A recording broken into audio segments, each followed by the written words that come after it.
Halo guys, selamat datang di YouTube channel Naksir Sneakers dan kali ini kita kedatangan sepatu New Balance 204L. L kepanjangan dari loafers, bukan loafers ya, lifestyle ternyata. Dan rasanya ini tuh sepatu New Balance yang menurut gue terbaik loh di tahun ini. Padahal di tahun ini tuh New Balance ngeluarin banyak model sepatu yang gokil ya. Dari 2010, 1906L yang juga happening banget di awal-awal tahun. New Balance 2000 yang looksnya bulky banget. Tapi dari semua, gue sih ngefavoritin sepatu ini ya. Looksnya gokil banget. Udah lama gue nungguin sepatu ini dan di Indonesia tuh masuknya emang rata-rata telat ya.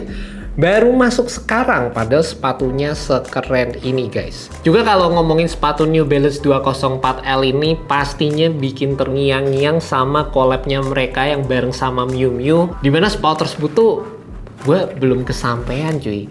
Harganya mahal banget, kalau nggak salah kurang lebih 20 jutaan. Dan apa ya, sepatu itu tuh emang cakep sih, cakep banget collabnya bareng sama Miu Miu itu. Dan ngelihat sepatu ini sekarang dirilis dengan konsep yang bisa dibilang cukup identik, sama-sama modelan ceper kayak gini, menurut gue sih jadi langkah yang pas banget sih di tahun 2025 ini. Yang satunya harganya 20 jutaan, yang ini harganya 1,6 juta. Beda jauh banget gitu. Terinspirasi dari gabungan antara sepatu running di era 2000-an sama tahun 70-an, New Balance tuh bisa ngehasilin look sepatu yang kayak gini gitu guys. Dan menurut gue ngelihat perkembangan dari era persepatuan zaman sekarang, dimana kalau kita tahu beberapa tahun terakhir Samba itu naik banget. Terus disusul juga dengan Speedcat yang modelan ceper naik banget. New Balance menurut gue sama sekali nggak terlalu tap in ke arah sepatu-sepatu tersebut ya. Tapi sekalinya mereka ngerilis sepatu modelan ceper kayak gini,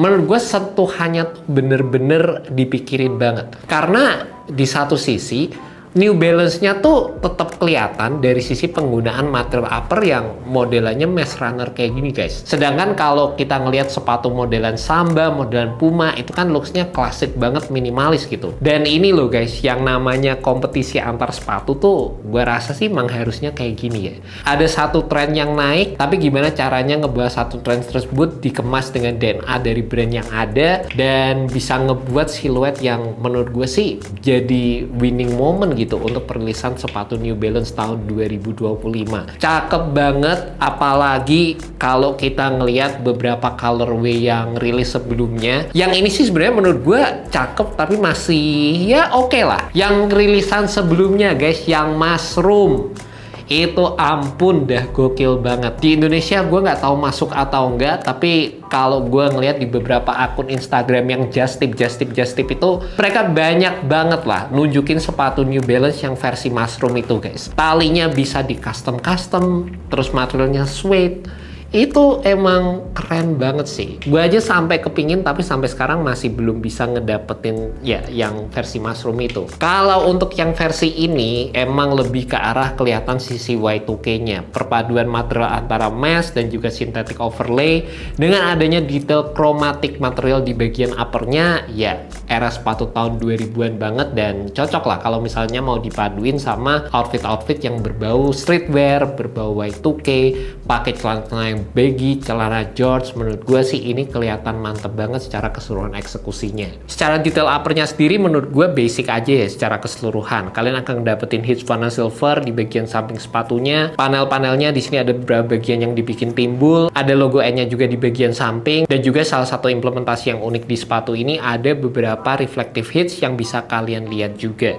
Dan dari sisi materialnya sendiri sebenarnya juga basic banget di sepatu ini, mostly menggunakan implementasi mesh. Ada synthetic overlay-nya juga. Mungkin yang menurut gue secara cuttingan yang kelihatan keren ada di bagian belakang. Ini ada perpaduan warna hitam, warna silver, warna putihnya. Ini cakep banget. Dan gue juga seneng sama sentuhan penggunaan warna off-white di bagian bawah sepatunya. Jadi kelihatan kayak lebih vintage gitu. Ditambah dari sisi talinya ini juga sama guys, menggunakan warna-warna yang sedikit off-white. Buat outsole-nya ini kayak gini. Menurut gue sih tempur banget, siap dipakai untuk kegiatan daily. Secara ketebalannya juga mantap. dan menurut gue ini nggak akan ada masalah sama sekali dari traction ataupun durabilitas yang ditawarkan oleh sepatu ini guys. Dan juga kalau ngomongin dari sisi kenyamanannya sendiri, gue udah sempet nyobain sepatu ini. Sebenarnya secara cushioning sih basic aja ya, menggunakan EVA foam di bagian midsole yang ditawarkan. Kalau gue bisa bikin comparison paling gampang sih sama Speedcat sebenarnya yang modelnya tipis kayak gini. Ini sih berasa sedikit lebih tebel aja dari sisi build cushionnya, jadi berasa kayak sedikit lebih tinggi di bagian cushion. Dan menurut gue sih ini berasa basic aja secara keseluruhan, netral aja buat kalian yang udah kebiasa sama sepatu dengan build modelan ceper kayak gini, kayak modelan Samba, modelan kayak Reebok Club sih misalnya, atau model-modelan kayak Puma Palermo. Menurut gue sih ini aman banget lah, feel-nya nggak kalah, dan bahkan ngedapetin dari sisi build foam yang ada di sepatu ini juga menurut gue masih aman untuk digunakan sebagai sepatu daily. Dan surprisingly juga ya guys, kalau ngomongin dari sisi build atau bentukan sepatunya, bagian depannya nih kan pointy banget kayak gini ya, tapi ternyata pas dipakai itu juga aman banget gitu. Gue nggak ngerasa sempit, gue nggak ngerasa ada bagian yang pincing atau gimana, dan pas aja gitu di kaki gue dengan gue pakai true to size di sepatu ini. Mungkin buat kalian punya kaki lebar, kalian bisa cobain dulu di toko, tapi rasa-rasanya sih bakal aman aja lah kalau kalian pakai true to size di sepatu ini. Secara dari sisi build material yang ditawarkan juga cukup fleksibel dan nggak aneh-aneh gitu, nyaman-nyaman aja waktu dipakai. Secara ventilasinya juga menurut gue sih bagus, dikarenakan sepatu ini banyak menggunakan mesh build di bagian atasnya. Dan dari sisi build yang ditawarkan untuk bagian tang di sisi dalam, padding-paddingnya sih sebenarnya standar-standar aja, karena sekali lagi sepatu ini memang esensinya untuk kelihatan slim, minimalis, tapi sisi Y2K-nya juga kelihatan banget. And that's about it guys, review untuk sepatu New Balance 204L. Sepatu ini jual dengan harga 1,6